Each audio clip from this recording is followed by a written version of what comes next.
The Zelda series is one of the most iconic in gaming history, with each entry being unique in its own right. Visuals, gameplay, and story are all unique in each Zelda entry, and rarely do we see a direct sequel in the Zelda series. But what if I told you there was a Zelda game featuring full voice acting, 4-player multiplayer, and well-known characters making a return? It all starts with Eiji Aonuma, known as the producer of the Legend of Zelda series, and the first game he directed back in the mid-1990s, Marvelous, Another Treasure Island. Marvelous was a simple game about treasure searching. In Marvelous, the seas were once ruled by treasure-seeking pirates, where a legendary pirate known as Captain Maverick left a great treasure known as the Marvelous.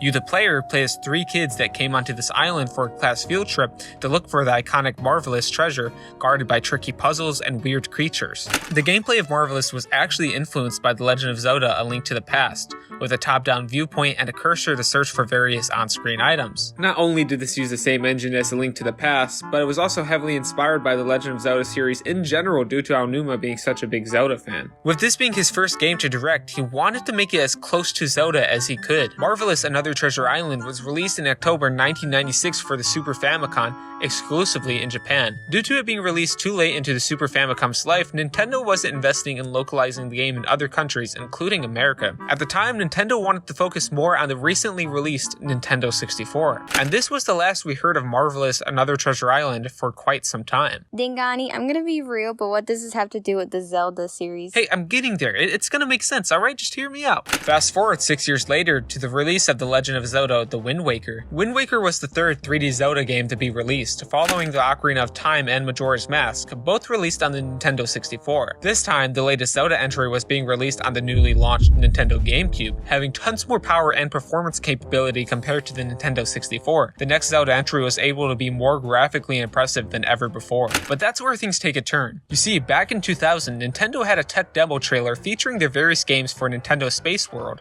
an annual video game trade show hosted by Nintendo. In this tech demo trailer, we see a cutscene of Link fighting Ganondorf in upgraded visuals and models compared to the previous Majora's Mask and Ocarina of Time. The fight looks intense, with the whole battle having a more mature theming to it. But Wind Waker was the exact opposite of what we saw. Instead of a more gritty and intense looking Zelda game, Wind Waker had a more childlike theming to it, with cel-shaded visuals and cutesy looking characters. The initial reveal of Wind Waker was a huge disappointment to many. That was until the release of Wind Waker in 2002.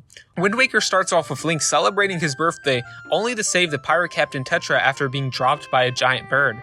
But after he saves Tetra, the bird comes back and kidnaps his little sister. Tetra agrees to help Link find his sister sailing the Great Sea. Wind Waker's gameplay was a more open-ended action-adventure Zelda game, along with its iconic role-playing elements. And while being a disappointment to many fans at the initial reveal, The Legend of Zelda: Wind Waker went on to receive critical acclaim.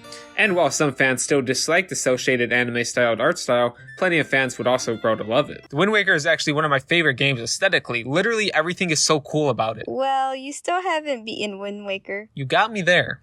Then E3 2003 came along. Things start off as normal during the event. We have a new Legend of Zelda game get announced, The Legend of Zelda: Four Swords Adventures, making this the 11th installment on the Legend of Zelda series. In Four Swords Adventures, Link learns that an evil counterpart of himself, Shadow Link, has been created, so he teams up with his 3 other clones created by the magic Four Sword to restore peace. Similar to The Legend of Zelda: A Link to the Past, this game also featured a top-down view. Four Swords Adventures also featured a multiplayer mode that required every player to own a Game Boy Advance, which is used as the controller and for various action transfers that happened between the GBA and the main TV screen. In Four Swords Adventures, you and your friends play as the various colored links and position yourselves together to create formations to solve puzzles and defeat enemies. Hey guys, real quick, I want to mention that I am now on Patreon. If you want to support me, Patreon is easily the best way to, and your support would mean a ton. If you're not able to, no worries. Just liking the video and subscribing would also mean a ton. But anyway, I'm not going to keep this too long. Thank you so much for the support, guys. It really does mean a lot. And let's get back to the video. And so we thought that was it for what's new in the Zelda series, until articles started coming out about something more being announced. There wasn't only one, but 2 Zelda games being announced this year at E3, the second of those games being The Legend of Zelda: Tetris Trackers. But what was Tetris Trackers and how did it play? In Tetris Trackers, just like Four Swords Adventures, you plug in your Game Boy Advance to your GameCube and use it as a controller and primary screen. Using your GBA, you search and explore for various things, including pirates, rupees, and more. Tetris Trackers was was actually like a treasure searching party game, intended to be played with other people, just like in Four Swords Adventures. This game seemed to be a direct inspiration from Aonuma's first game he directed, Marvelous Another Treasure Island. Similar to Marvelous, Tetris Trackers had the same gameplay mechanic of the player traveling along the map hunting for various items. All the items collected in this game were worth a certain amount of points, and whoever had the most points won. There was also a single player mode where you face up against Tingle and have him as your main opponent. Out of everyone, why Tingle? Ah, Doku girl. That's because Tingle is the GOAT. Why do I find that hard to believe? What made this game so fascinating wasn't just the gameplay, but it was the return of the iconic characters of Wind Waker. Tetra and her pirates make a return, Salvatore returns, Subel returns, and even the King of Red Lions makes a return. Not only did these characters make a return, but they did with full-fledged voice acting, something previously never seen in the Legend of Zelda series, and something we wouldn't see all the way until 2017 with The Legend of Zelda Breath of the Wild. Tetris Trackers was a multiplayer experience that seemed new and exciting for the Zelda series. So while all seemed good for the Zelda series and the soon-to-be-released Tetris Trackers, it seemed like nothing could go wrong.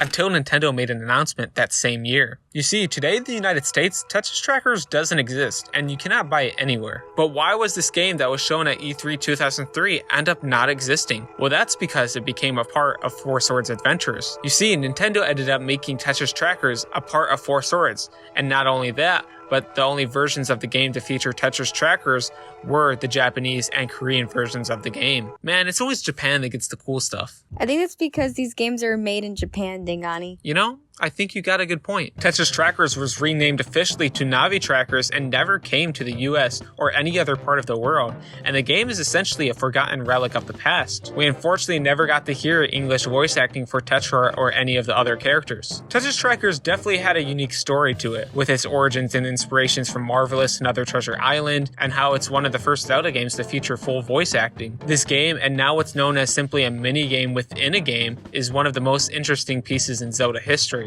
But this game actually became a controversial piece within the Zelda series. But why would a simple game like this become such a thing? Well, that's because of its controversial placement in the timeline. You see, this game in the Zelda timeline takes place right after The Legend of Zelda Wind Waker and right before The Phantom Hourglass, a simple middle spot. But this is on the Hero of Wind and a New World timeline, whereas Four Swords Adventures lies in the Dark World and the Hero's Descendants part of the timeline. With Tetris Trackers featuring the various colored links, it's debated that if it actually belongs in the Dark World and Hero's Descendants timeline. This debate is still ongoing to this day, and the Zelda team has had no official input. And that's where we are today. And that's why Tetris Trackers definitely deserves a spot as the unreleased Zelda game you've never heard of. Thanks for watching.